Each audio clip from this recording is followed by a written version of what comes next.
मैं हूं मोहम्मद उज़ैर और आप देख रहे हैं उज़ैर की आवाज़। आज की इस विशेष रिपोर्ट में हम आपको दिखाएंगे देश और दुनिया की 5 बड़ी खबरें जो इस समय सुर्खियों में हैं। भारत और पाकिस्तान के बीच कैदियों और मछुआरों को लेकर बड़ा राजनयिक घटनाक्रम सामने आया है। वहीं दोनों देशों के 100 से अधिक जो प्रमुख आदमी हैं, उन्होंने रिश्तों में सुधार और शांति बहाल करने की अपील की है।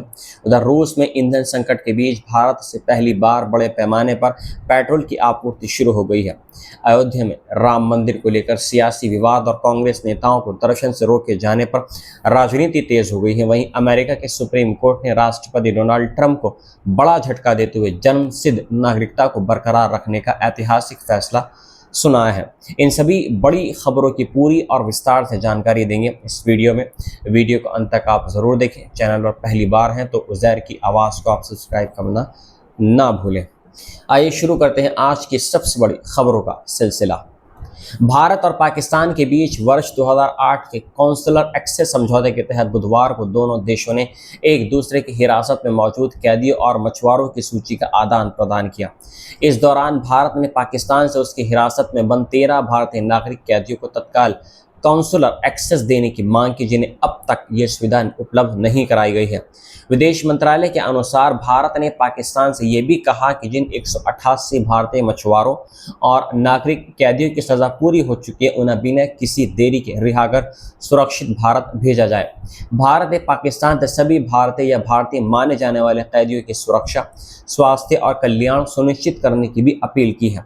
भारत ने पाकिस्तान को 386 नागरिक कैदियों और 53 पाकिस्तानी या पाकिस्तानी माने जाने वाले मछुआरों की सूची सौंपी है, जबकि पाकिस्तान ने भारत को अपनी हिरासत में मौजूद 52 नागरिक कैदियों और 198 भारतीय या भारतीय माने जाने वाले मछुआरों की सूची सौंपी है।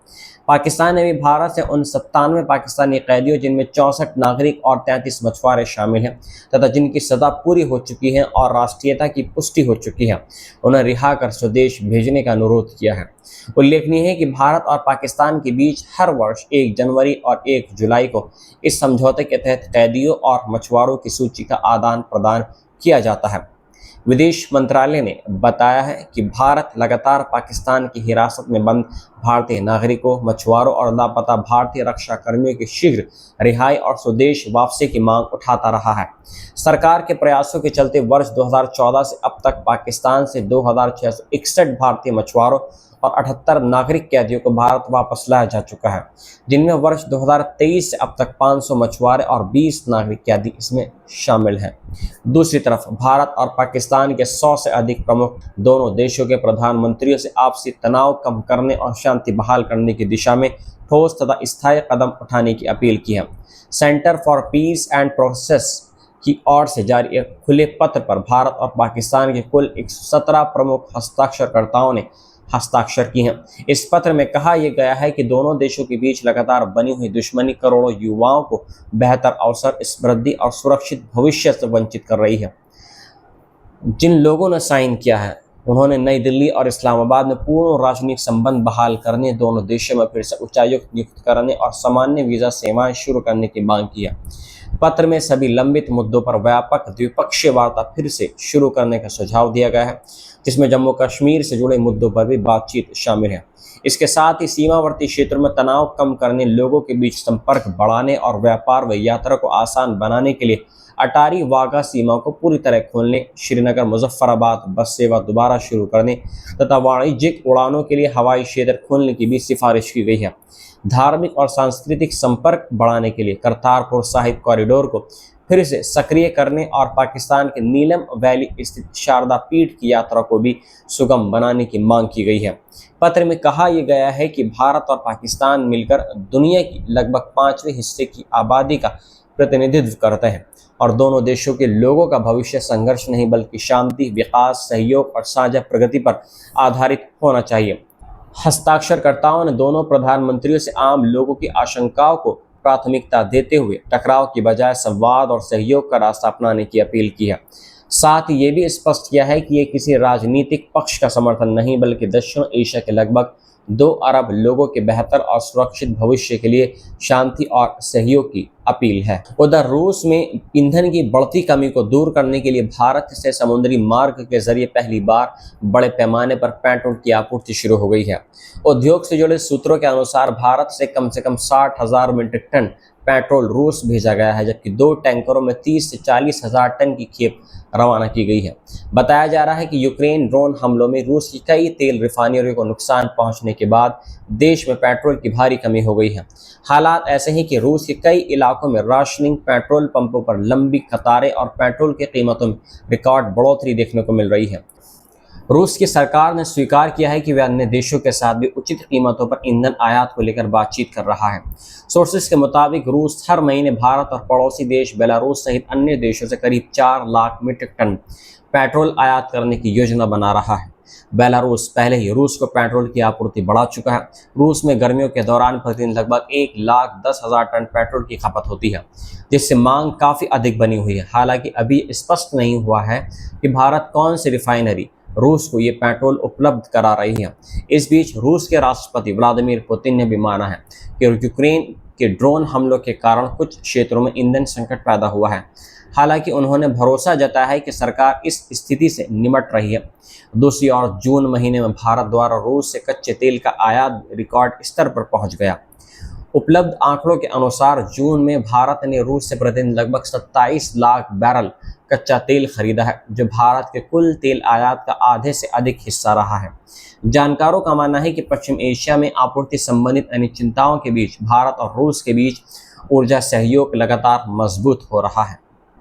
अयोध्या में राम मंदिर के दान घोटाले के आरोपों को लेकर सियासी घमासान तेज हो गया है।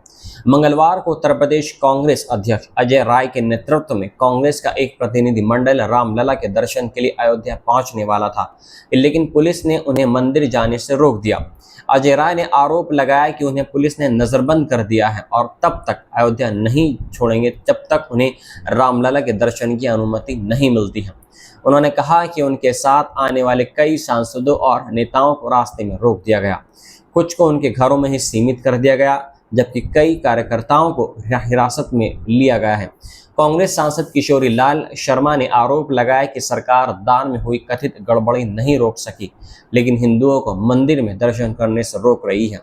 उनका कहना था कि यदि आज उन्हें रोका गया है तो वे फिर दोबारा दर्शन के लिए आएंगे। पुलिस ने कांग्रेस के कई कार्यकर्ताओं को हिरासत में लेकर पुलिस लाइन भेज दिया, जहां वे नेताओं को मंदिर जाने की मांग को लेकर प्रदर्शन कर रहे थे।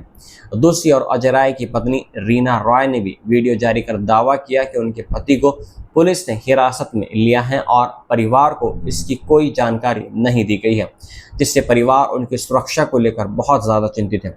इस पूरे विवाद की शुरुआत राम मंदिर में श्रद्धालुओं के दान में कथित गड़बड़ी के आरोपों के बाद हुई है, जिसे लेकर विपक्ष, भारतीय जनता पार्टी और राष्ट्रीय स्वयं सेवक संघ पर गंभीर आरोप लग रहे हैं और मामले की निष्पक्ष जांच की मांग हो रही है। वहीं भारतीय जनता पार्टी का कहना है कि दोषियों को किसी भी कीमत पर बख्शा नहीं जाएगा और विपक्ष इस मुद्दे का राजनीतिक फायदा उठाकर हिंदू समाज को बांटने की कोशिश कर रहा है। इस बीच उत्तर प्रदेश के मुख्यमंत्री योगी आदित्यनाथ ने कांग्रेस और समाजवादी पार्टी पर निशाना साधते हुए कहा कि जो दल पहले जय श्री राम का नारा लगाने वालों पर लाठीचार्ज और गोलियां चलवाते थे, वही आज भगवान राम की भक्ति का दावा कर रहे हैं। उन्होंने विपक्ष पर आस्था के नाम पर राजनीति करने का आरोप लगाया है। अमेरिका के सुप्रीम कोर्ट ने राष्ट्रपति डोनाल्ड ट्रंप की उस कोशिश को बड़ा झटका दिया है जिसके तहत वे जन्म के आधार पर मिलने वाली अमेरिकी नागरिकता यानी बर्थ राइट सिटीजनशिप को समाप्त करना चाहते थे। 6 के मुकाबले 3 जजों के बहुमत से दिए गए फैसले में अदालत ने ट्रंप के उस कार्यकारी आदेश को बिल्कुल खारिज कर दिया जिसके अनुसार अमेरिका में अस्थायी वीज़ा पर रह रहे या अवैध रूप से रह रहे प्रवासियों के यहाँ जन्म लेने वाले बच्चों को स्वतः अमेरिकी नागरिकता नहीं मिलनी चाहिए थी। सुप्रीम कोर्ट ने अपने फैसले में कहा कि अमेरिकी संविधान के 14वें संशोधन के तहत अमेरिका की धरती पर जन्म लेने वाला प्रत्येक व्यक्ति अमेरिकी नागरिक है और इस संवैधानिक अधिकार को राष्ट्रपति के आदेश से समाप्त नहीं किया जा सकता। मुख्य न्यायाधीश जॉन रॉबर्ट्स ने कहा कि 14वें संशोधन के निर्माताओं ने इस देश में जन्म लेने वाले प्रत्येक स्वतंत्र व्यक्ति को नागरिकता का अधिकार दिया था और अदालत आज भी उसी संवैधानिक वादे को कायम रख रही है। ट्रंप प्रशासन का तर्क था कि जन्म सिद्ध नागरिकता की व्यवस्था का दुरुपयोग हो रहा है और इस अवैध प्रवासी अमेरिकी कल्याणकारी योजनाओं का लाभ उठा रहे हैं। प्रशासन ने यह भी दावा किया कि तथाकथित बर्थ टूरिज्म के जरिए विदेशी नागरिक केवल अपने बच्चों को अमेरिकी नागरिकता दिलाने के उद्देश्य से अमेरिका आ रहे हैं। हालांकि सुप्रीम कोर्ट ने इन दलीलों को स्वीकार नहीं किया है। फैसले के बाद डोनाल्ड ट्रंप ने इसे देश के लिए दुर्भाग्यपूर्ण बताते हुए कहा कि रिपब्लिकन सांसद कांग्रेस में नया कानून लाने की कोशिश करें और उन्हें उनका पूरा समर्थन मिलेगा। वहीं व्हाइट हाउस के उप प्रमुख स्टीफन मिलर ने भी इस फैसले की आलोचना करते हुए कहा कि अमेरिका की नागरिकता पूरी दुनिया का जन्म सिद्ध अधिकार नहीं हो सकता है। कानूनी जानकारों का मानना है कि सुप्रीम कोर्ट के इस फैसले के बाद साधारण कानून बनाकर जन्म सिद्ध नागरिकता समाप्त करना लगभग असंभव हो गया है और इसके लिए संविधान में संशोधन करना होगा, जिसके लिए व्यापक राजनीतिक समर्थन की आवश्यकता होगी। जानकारों के अनुसार यदि ट्रंप की योजना लागू हो जाती है तो हर साल लगभग 2.5 लाख बच्चे अमेरिकी नागरिकता से वंचित रह जाते और आने वाले वर्षों में लाखों लोगों की कानूनी स्थिति प्रभावित होती। सुप्रीम कोर्ट के इस फैसले को अमेरिकी संविधान, नागरिक अधिकारों और राष्ट्रपति की शक्तियों की सीमाओं को स्पष्ट करने वाला एक ऐतिहासिक निर्णय माना जा रहा है।